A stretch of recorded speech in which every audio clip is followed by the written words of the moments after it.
Pemirsa, 6 partai politik sudah resmi memberikan dukungan kepada Hovifah Indar Parawansa dan Emil Dardak untuk kembali maju di Pilgub Jawa Timur. Sementara 4 partai termasuk 2 partai peraih suara teratas Pileg Jawa Timur, PKB dan PDI Perjuangan hingga kini belum juga memutuskan siapa figur yang akan mereka usung.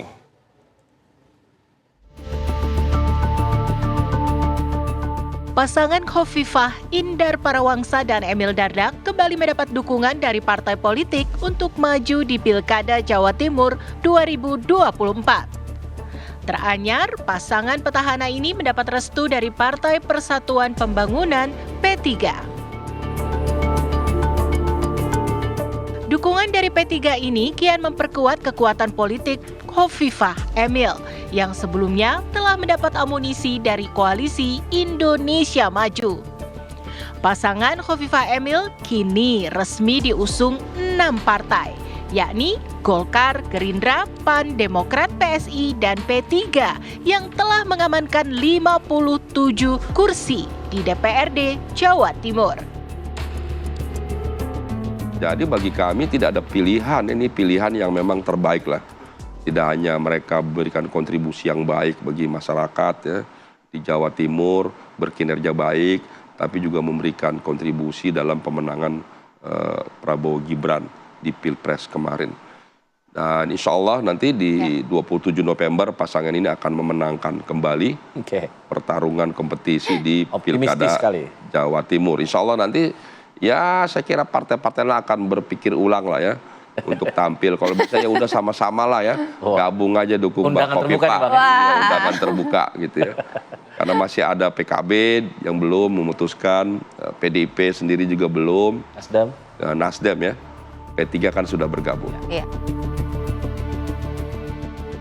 Menariknya, masih ada 4 partai yang belum menyatakan dukungan mereka. 2 partai diantaranya adalah pemenang pemilu legislatif Jawa Timur, yakni Partai Kebangkitan Bangsa dengan 27 kursi dan PDI Perjuangan dengan 21 kursi. Sementara 2 partai lainnya ada Partai Nasdem dengan 10 kursi dan PKS 5 kursi.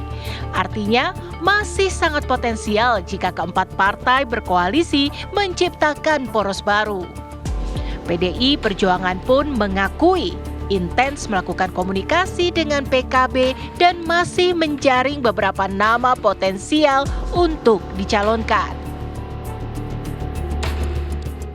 Ya, ini kan masih menajamkan opsi-opsi. Artinya komunikasi politik dengan siapapun, termasuk misalnya yang terakhir dengan PKB, itu adalah untuk menajamkan simulasi atas nama-nama itu. Belum ada keputusan definitif, iya. Tapi kalau konsepnya adalah dengan PKB, sebenarnya ini kan kayak CLBK aja Mbak, cinta lama bersemi kembali.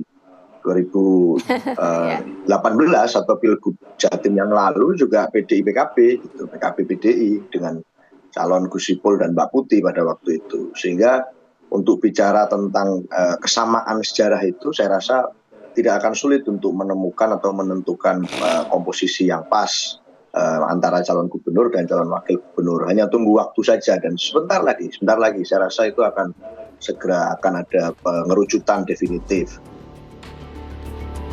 Di antara nama-nama yang mengemuka, Menteri Sosial Tri Risma Harini dan Ketua PWNU Jawa Timur Marzuki Mustamar dianggap sebagai figur kuat yang bisa menandingi kedikdayaan Hovifah Emil. Pasangan Marzuki Risma bisa saja terwujud jika PKB kembali berkoalisi dengan PDI Perjuangan seperti Pilkada Jawa Timur pada tahun 2019 lalu. Pak Marzuki dan Bu Risma itu memang tokoh-tokoh yang merepresentasikan Jawa Timur cukup bagus. Bu Risma di kalangan terutama di Surabaya Raya ya itu. Tetapi kemudian Pak Marzuki di kalangan Nahdliyin itu cukup kuat. Sementara kan di Jawa Timur kan banyak santrinya. Nah, hitungan-hitungan ini saya kira yang tidak bisa dilihat hanya dengan berasumsi kekuatan misalnya kim non kim misalnya. Jadi karena dari awal saya katakan bahwa wilayah Jawa Timur itu ada 5 atau 6 subkultur, dan khususnya Bukovifah itu juga punya kekuatan sendiri, meskipun beliau tidak berasal dari parpol, tapi sebagai ketua muslimat saya kira pengaruhnya, dominasinya luar biasa. Baik. Akankah ada 2 poros koalisi yang tercipta di Pilgub Jawa Timur? Atau justru kekuatan Khofifah dan Emil kian bertambah jika ada partai lain yang kembali merapat? Tim TV One mengabarkan.